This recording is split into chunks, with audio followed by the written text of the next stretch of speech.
Hey guys, welcome back to another video. Today I want to talk about Mike Mentzer's training program. So Mike Mentzer, I've previously talked about him. He was a bodybuilder in the 80s and he really promoted and lived by this rule of high intensity training. He developed the high intensity training method. And I've done some research. I found his base program that he would give to his clients that he first started out using, the one that he recommends the most to people that are just starting out with their weightlifting. So it's a 3-day cycle, training once every 4 days. So you do a session, you take 3 days off, and then you do another session. So it's longer than a week, obviously, because you can only do, it's 12-day cycle. But he also said that you can pick and change how many days you take off, and at most you should only be training once every 48 hours. So that's once every 2 days. So that'll be train, day off, train again, and repeat. So Mike Mentzer's actual training program that he recommended to people that he would train is as follows: chest and back, rest, rest, rest. Arms and shoulders, rest, rest, rest. Legs, rest, rest, rest. And then repeat this. And as I said, if you cannot fathom the idea of spending that much time outside of the gym and having that much rest, then you can implement less rest time and up to just as little as 2 days. So chest and back, rest, arms and shoulders, rest, and then legs, rest. You can do that. But you've always got to have a day in between sessions. This is what he promotes. So going through his workouts, we've got chest and back. And he really does focus on making sure that you're warming up properly. So before any sessions, you've got to make sure you're warming up properly. So this could be the use of cables, lightweight movements, functional movements. So walking lunges, doing a 20-minute pulse raiser, then doing some stretches, doing whatever it may be for that body part that needs warming up. So for example, for warming up with chest and back, I would do some lightweight exercise, like maybe some press-ups, some lightweight press-ups, body weight press-ups, and then do some cable work or resistant band work to try and warm up all of my other muscles, as well as doing my triceps and my shoulders.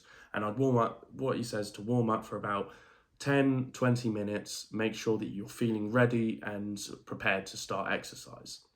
So chest and back, this is the workout, the first workout of the cycle. Dumbbell flies or pec deck machine. So this is a fly movement that's isolating the chest more than anything else. And he really does kind of want you to make sure that you accentuate the idea that you bring your shoulders back and you are pushing your elbows together. So you're contracting with your chest and you're not rolling over and contracting with your shoulders. Next exercise, incline Smith machine. He liked to do this with a rest pause method. So that's quite an advanced method, which is, so incline Smith machine press, you do 1 rep as maximal as you can, and then take 20 seconds rest and then go again. And then take 20 seconds rest, go again. Keep doing those 1 rep maxes until you've done it 4 or 5 times. And then that'll be that exercise done. So you're working fully maximally, but you're having a longer period of rest in between each repetition that you normally would, but it's not as long as to be a completely different set and not let the muscle fully recover. And now this promotes strength because you're going extremely heavy, and it's also just stimulating the muscle enough for growth and hypertrophy. Next exercise, so this is going into the back part of the workout, is close grip palm up pull downs. So he does this on a lat pull down with a straight bar, and you can just hold like that, so almost like a chin up, but he does it on the cable machine, on the lat pull down machine. And he does close grip palm up pull down. And he says this is the prime developer for lats, shoulders, and biceps. And it's a great exercise. I do this myself now, and I absolutely love it to bits. It's a brilliant, brilliant movement. Then we've got barbell rows, or seated cable rows, or dumbbell rows. So this can be, depending on whatever you have access to. He says you should prioritize barbell rows, but if your lower back can't handle it, then do seated cable rows. But if you don't have access to a cable machine, then do dumbbell rows. So it all depends with what you have access to and what works for you. So you can pick and choose some movements and switch them out for others that are better for you. So barbell rows, again, it's all about maintaining that bent over position and making sure that you're getting a full range of motion and a full contraction without any swinging. And then you've got seated cable rows. It's the same thing, just holding yourself in place, full contraction and full stretch with no swinging. And the same with the dumbbell row. You don't want to be doing it like a chainsaw. You want to be doing it as strict as you can to try and stimulate the muscles. Now, the last exercise is dumbbell shrugs. And he says if you cannot use dumbbell, use barbell. And if you cannot use barbell, use Smith machine. So this is a very important movement. I agree with the dumbbells because it allows you to have more freedom when doing it. It allows you to move your shoulders and your arms a bit more freely when you're performing the shrugs. So by doing this with dumbbells, you've just got to make sure that you have heavy enough dumbbells so that you continually progressively overload the weights. So now remember, when you're doing these exercises, you're pushing one set to absolute failure. So you cannot even do a full rep. And there's no supersets mentioned here.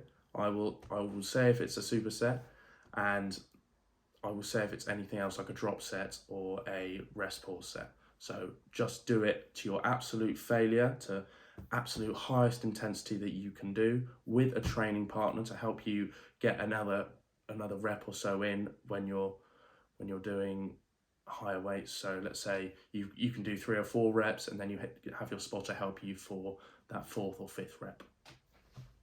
Okay, so after chest and back, so you do your 3 days rest, and then you have arms and shoulders.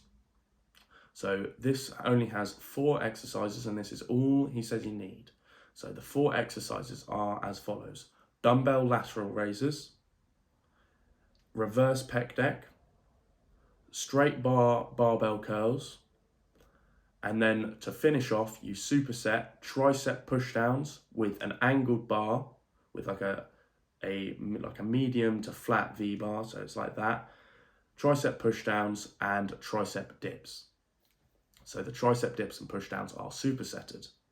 And again, with all of this, you should only be doing 1 set to maximal intensity with a rep range of every movement should be, as well as with chest and back, should be 6 to 10 reps. That should be your ideal rep range. You can either do 6 to 8 or 8 to 10, depending on how you feel. But if you can do more than 10, up the weight. If you can't do more than 6, then lower the weight until you're just getting in the range of 6 to 10.